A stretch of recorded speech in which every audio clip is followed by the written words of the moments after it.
Why is Instacart the holiday rescue app? Because you can get all your seasonal decor delivered instead of having to drive to 12 different stores. Candles and candy canes? Delivered. Wreaths and reindeer? Delivered. Lights from Lowe's? Delivered. And since I know you're going to ask, inflatable snowman? Delivered. So this season, stay in and get decked out. Download Instacart, the holiday rescue app, to get free delivery on your first 3 orders. Offer valid for a limited time, $10 minimum per order, additional terms apply. It is Ryan here, and I have a question for you. What do you do when you win? Like, are you a fist pumper, a woohooer, a hand clapper, a high fiver? I kind of like the high five, but if you want to hone in on those winning moves, check out Chumba Casino. At ChumbaCasino.com, choose from hundreds of social casino-style games for your chance to redeem serious cash prizes. There are new game releases weekly, plus free daily bonuses. So don't wait. Start having the most fun ever at ChumbaCasino.com. No purchase necessary. VGW. Void where prohibited by law. See terms and conditions. 18+. Welcome, everyone, to Heartbeat Theater.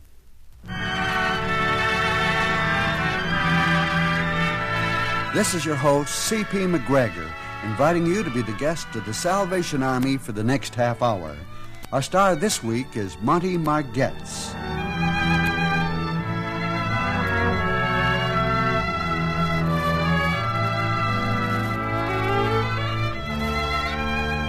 Every year during the Christmas season, the Salvation Army brings its boiling pots to practically every downtown street corner in America.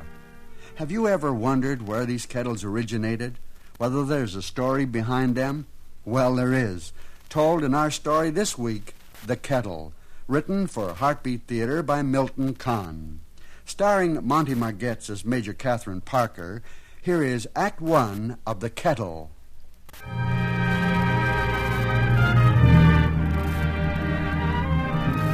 It's a snappy winter afternoon.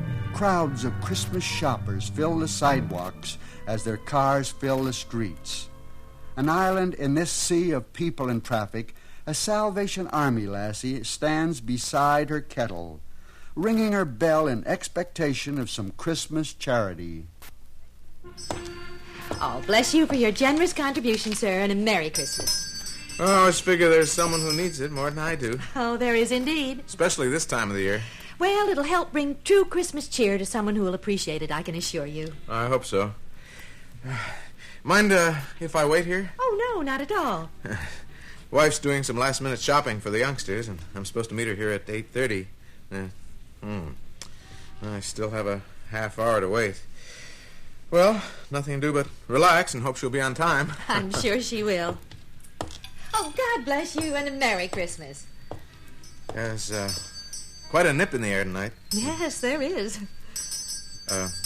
You know, I've always wondered about something.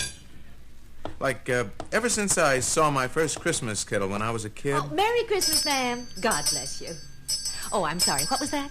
I said, like, when I was a kid, I've always thought about... Why you people use a kettle like this for your collection? I mean, is there any particular reason? Like, does it have any special significance? Oh, yes, indeed. Really? And it's quite an interesting story. Well, looks of it, I have at least a half hour to wait for my wife. There's nothing I like better on Christmas Eve than to hear an interesting Yuletide story. Where does this one take place? In San Francisco, in 1894. Oh, that long ago? But we'll probably never know all the details because all the records of our Salvation Army activities in San Francisco before 1906 were destroyed in the fire that year. But this much we do know. You see, the government had lowered the gold standard and flooded the country with silver. Of course, the result was panic, and a depression spread from New England to California. On the West Coast, shipping was almost at a standstill, and jobs were hard to get. In San Francisco, as that Christmas of 1894 drew near, it promised to be anything but a happy holiday to many of the people. People like Joseph Willis and his family. 2 days before Christmas, a heavy fog enveloped the city, and the continual moan of the foghorn only added to the depression and irritability of the San Franciscans, particularly Joseph Willis. Oh, is that you, Joe? Yeah, it's me. Did you find any work? There's nothing. Nothing at all. It'd be different if I didn't want to work, if I was unskilled. Oh, something will turn up soon. Yeah, I could load a freighter with the best of them. I still can. Those politicians in Washington had just left the money alone. I'd still be working. Oh, you'll be working again soon. Yeah, when the devil starts ice skating. Oh, please, Joe, the children... Well, let them hear. Let them find out that their father is a failure. Did you find out when Frankie's ship is supposed to come in? No. Well, you better find out. It should be coming back any day now. Oh, I just can't get over Frankie being one of the crew on a freight boat on his very first job. Wouldn't it be wonderful if he got home in time for Christmas, Joe? Yeah, it sure would. Funny, isn't it? I can get Frankie a job, but I can't find one for myself. Well, he's a lot younger than you, Joe. All right, so he's a lot younger. So what's a fella my age supposed to do? Sit back and let his 18-year-old son support him and the rest of the family? No. Well, I hope Frankie doesn't make it for Christmas. Oh, Joe! I mean it. What kind of a Christmas is it going to be for him? His father out of work? Hardly any food in the house? Our money almost gone? But as long as we'll all be together, we'll manage somehow. Oh, Aggie, don't start looking for miracles. There ain't none in this day and age. Oh, Joe. Oh, for Pete's sake, Aggie, don't start blubbering with it. That's all I need. You crying and that blasted foghorn going all day long. Oh, no, where are you going? I'm going to get out of here. You're not going back to the saloon. Oh, what if I am? No, please. Well, it's better than sitting around feeling sorry for myself and listening to all your wailing. Stay home, Joe. I won't cry anymore, I promise. Oh, I'll see you later. Oh, Joe, please don't go. Aggie, I just gotta get out of here. I just gotta get out of here!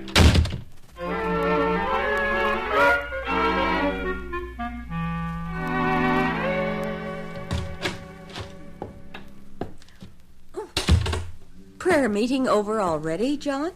Those who came were less than a handful, and no one came forward. They will come, John.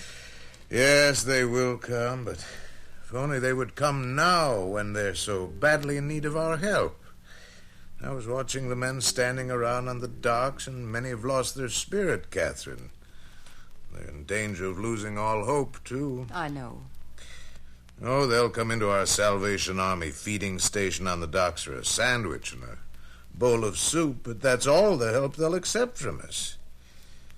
Times I wonder that they accept that much. I know. We must be patient, John. We're still new to them.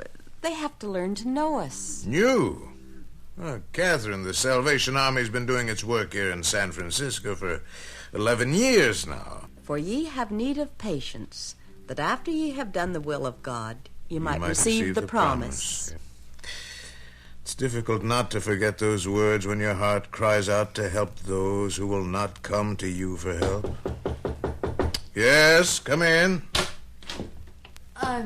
Excuse me, but... Please come in. Thank you very much. Would you like to sit down? Oh, yes, thank you. Oh, you're shivering. Would you like something hot? Oh, no, please. I can only stay a moment. Is there anything we can do for you?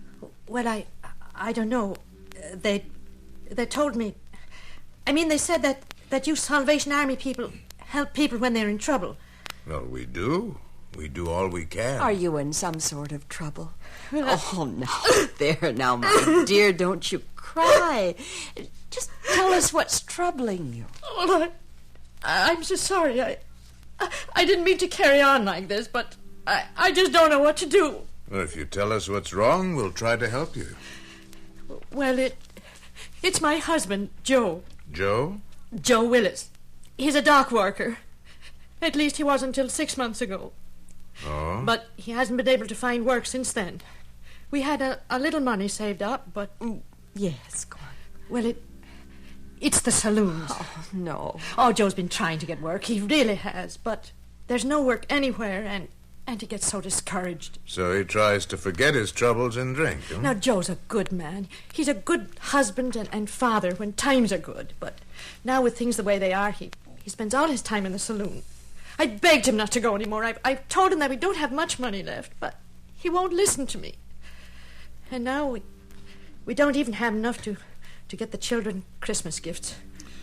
Well, perhaps if we spoke to him... Oh, I don't know. I don't think he would listen. I don't know what you can do for us, but I had to talk to someone. We can't go on this way any longer. I just don't know what's going to happen to us. No, don't get yourself all upset. We'll find some way to help you, if you have faith and trust in the Lord. Oh, I do. Well, then he will give you the answer. And don't worry about gifts for the children. We'll take care of that. How many children do you have? 3. Kitty's 2, and Mike is 4. Frankie's our oldest. He's 18. Frankie got his first job on the crew of a freighter. He's out to sea now. I see. He should be coming home soon. Perhaps he'll be here before Christmas. Though it won't be a very happy Christmas for him or for the other children either. Well, now, Mrs. Willis, you just come over here. Yes? Each Christmas we collect a few toys for those children who aren't fortunate enough to receive any. And, oh, now, where is that? Ah, here it is. Do you suppose your little daughter would like this doll for Christmas? Oh, it's lovely. One of the ladies who lives close by was kind enough to make the dress for her and crochet the booties. Oh. I think she's just the thing to light up a little girl's eyes on Christmas morning. And for your son, I think this rocking horse will be just fine. He has a brand new tail and a fresh coat of paint. Oh, I couldn't. Yes, and we mustn't forget the young seaman either. I'm afraid he's a little too old for toys, but we have a gift for him all the same. If he's going to be sailing the seas in all kinds of weather, he's going to need a warm coat. So, well, do you think this jacket will fit him? Oh, I don't know what to say. Oh, you're both so kind. We're only doing God's work, my dear. And when better than at Christmas time? So you are here. Joe! They said they saw you heading this way, but I wouldn't believe them. Joe, please, I just came to ask... You better sit down, Mr. Wolf. Oh, yeah? And who are you to be telling me what to do? I'm Major Parker.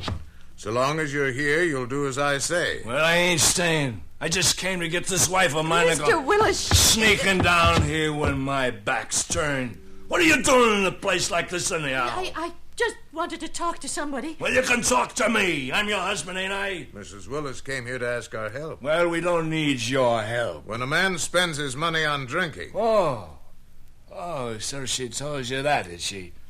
And what else did you tell her, Maggie? Oh, now, please, let's go home, Joe. You bet we'll go home.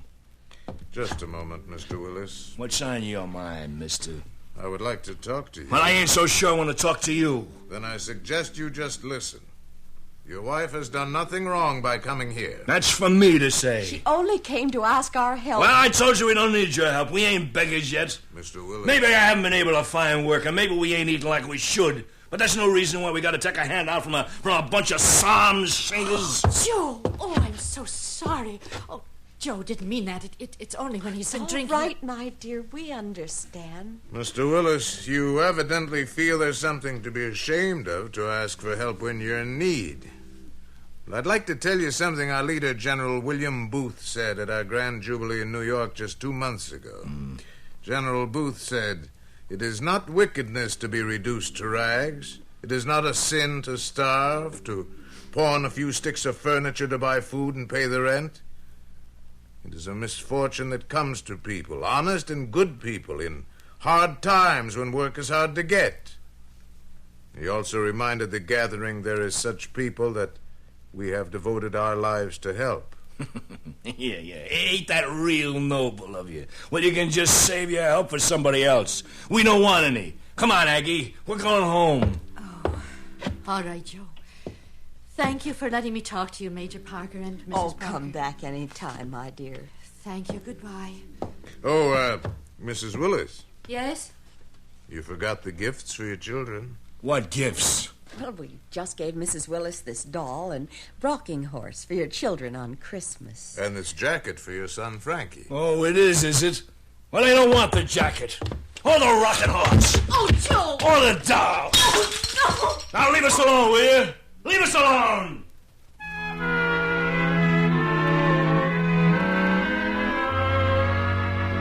But did that give you any right to break up the toys?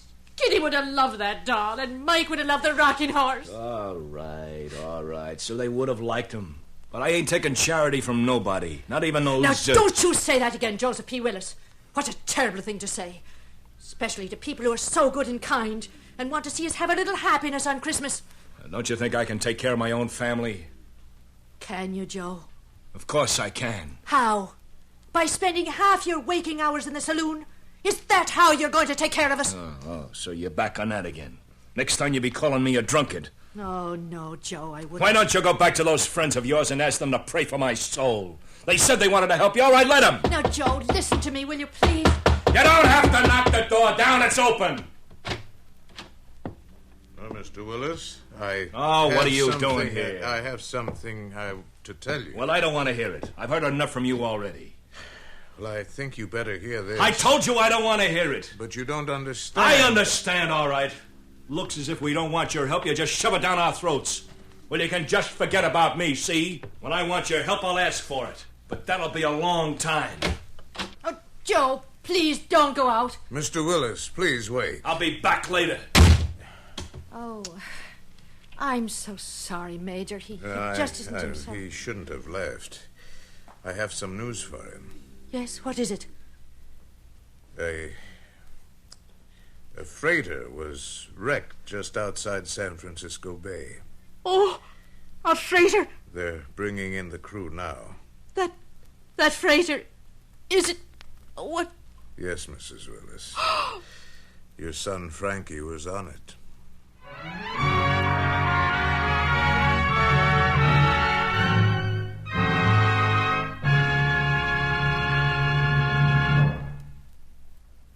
That was Act One of The Kettle, starring Monty Margetts as Major Catherine.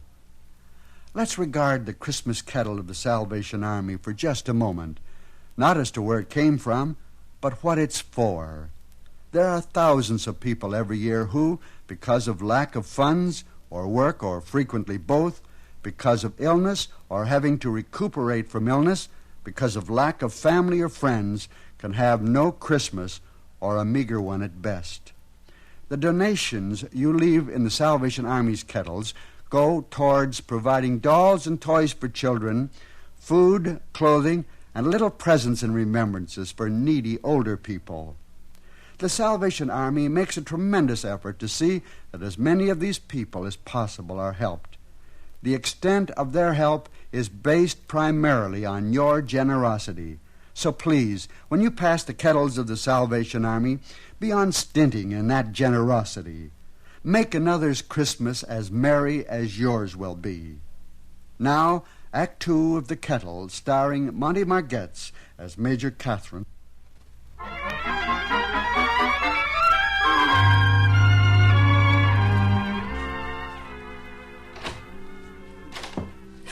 Oh, where is he? Where's my boy Frankie? Is he all right? He's all right, Mrs. Willis.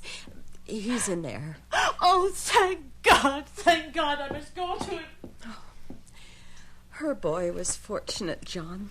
I know. And some of the others weren't so fortunate. It'll take a good deal of soup to take the chill out of those who have survived. Do we have enough? Enough to care for the survivors they've already brought here. But if there are more... Oh, let us pray that there are. I'll join you in that prayer, John. But let us also pray that what food we have will feed them. Did Mr. Willis return with you? No, I'm very much afraid, Catherine, we shall not be able to help Mr. Willis until he comes to us. And that will not be too soon. I don't understand. When you told him about his son... I didn't. But you went to... Well, before I could talk to him, he rushed out of the house, bound for where I can only guess. And I hope I'm wrong. Are the men from the freighter comfortable? As comfortable as we could make them with what little we have. Oh, Frankie is all right.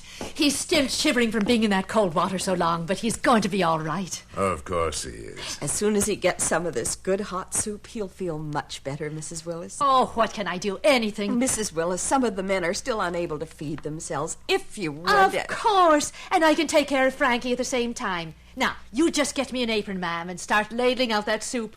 We'll have all these seafaring gentlemen up and about in no time at all.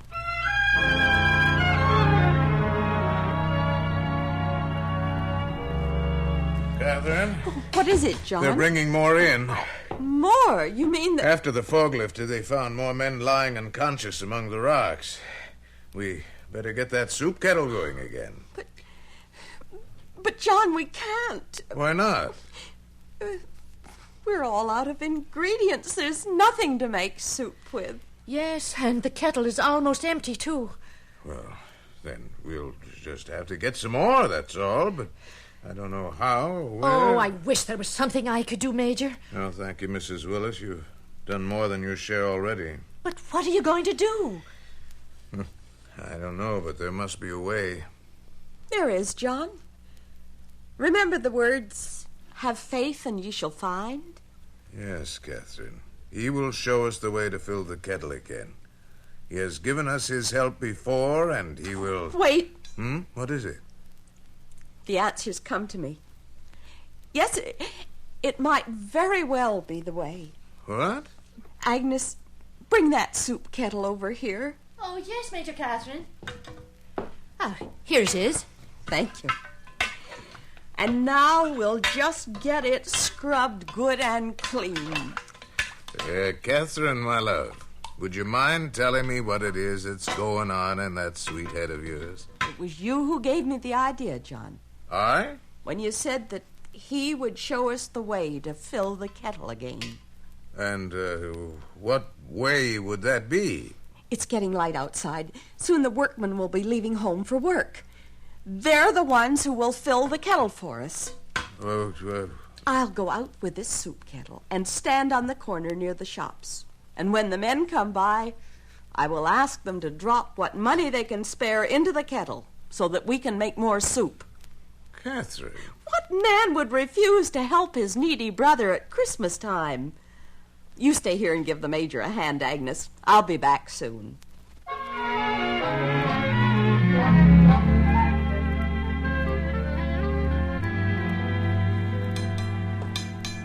Please, gentlemen, help feed those who survived the disaster.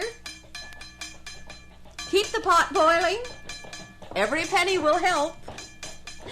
Won't you give a little something? Thank you, sir. God bless you. And a very Merry Christmas to you. Your pennies, please. The survivors of the freighter need soup. Help keep the pot boiling. Help make theirs a Merry Christmas, too. Add your donation to the pot. Will you not share what you have with those less fortunate? What have you done with them? What? Mr. Willis, where have you... I just heard about the wreck, and when I went home to ask my wife about my son, she wasn't there. And they told me the Salvation Army took care of the survivors. Now, where are they? Your son's all right, Mr. Willis, and your wife's been taking care of him and the other men all night. Major Parker went to your house last night to tell you that Frankie was all right, but you rushed out before he could say anything.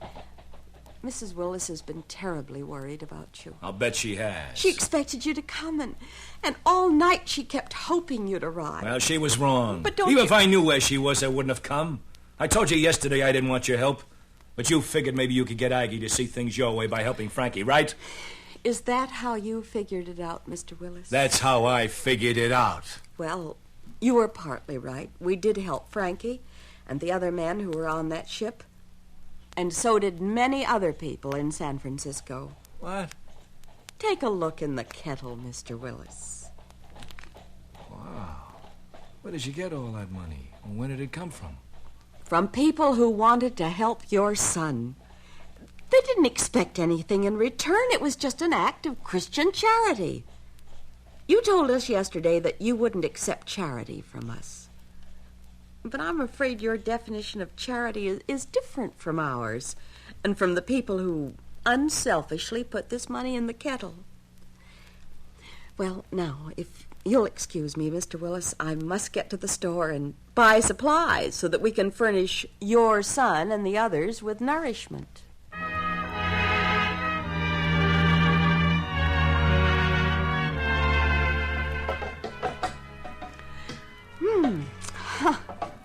Well, needs a bit more salt. That's better. Don't you think, Agnes? Oh, yes, I do. Major Catherine. Yes. What makes Joe act this way? I think only he can answer that question. But I don't understand. Even if he doesn't want you to help him, you'd think he'd come here to see how frank he is, his own son. I'm sure he wants to, Agnes, but, well, now it's a matter of pride with him. You said yourself he's a stubborn man. Oh, yes. And someday he's going to realize what a bitter and selfish man his stubbornness is making him. Say, do you realize that there's some men in there who are growing hungrier by the minute while you two are in here chattering like a couple of magpies? Oh, I'm sorry, John. I trust they'll forgive us. Would you hold the bowls? Yes, certainly, dear. And Agnes, will you see that everyone's fed? Yes, Major Catherine. Since they brought us more men, I'm very much afraid this soup won't last long. Then I shall go out and fill the empty kettle as I did before. Catherine, let me... No, John, you're needed here. I can manage quite well.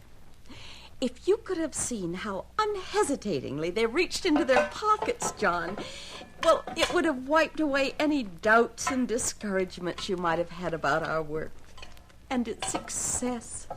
If only all men could learn the true meaning of Christian charity.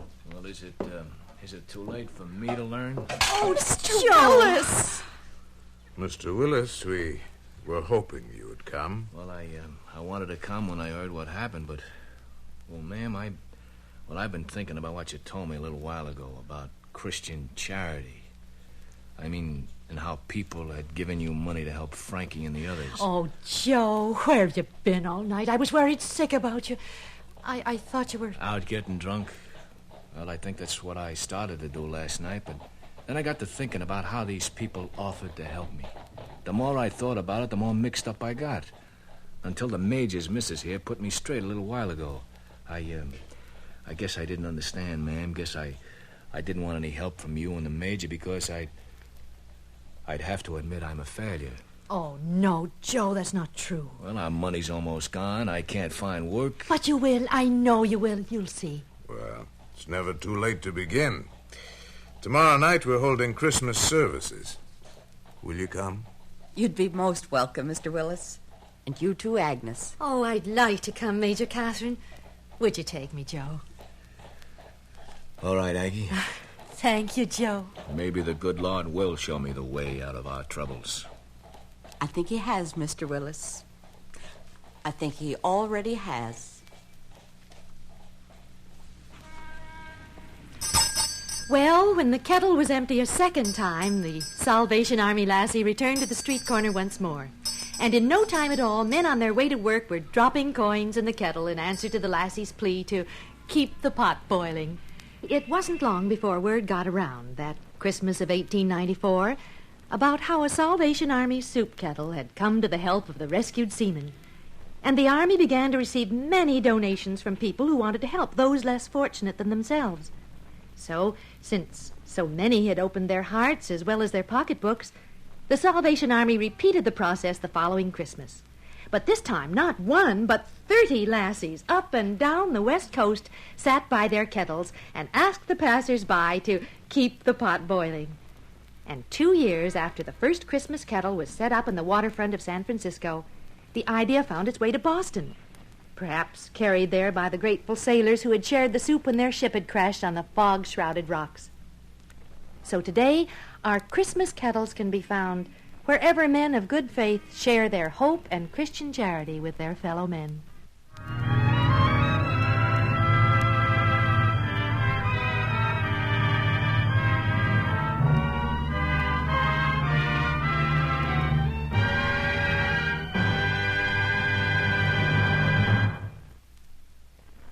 So ends the final act of The Kettle, starring Monty Margetts as Major Catherine.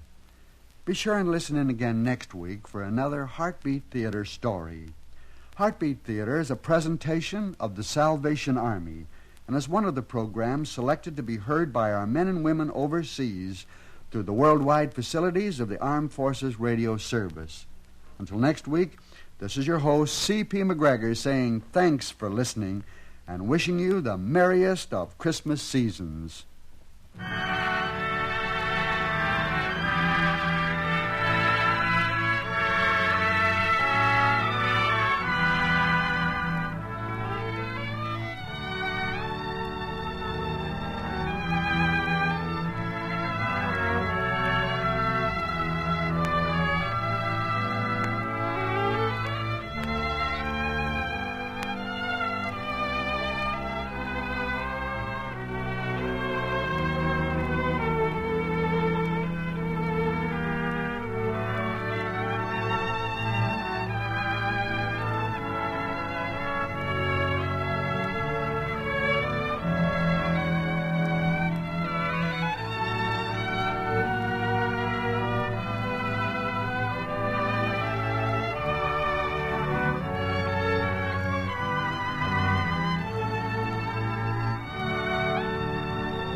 Judy was boring. Hello. Then Judy discovered ChumbaCasino.com. It's my little escape. Now Judy's the life of the party. Oh, baby, mama's bringing home the bacon. Whoa, take it easy, Judy. The Chumba life is for everybody. So go to ChumbaCasino.com and play over 100 casino-style games. Join today and play for free for your chance to redeem some serious prizes.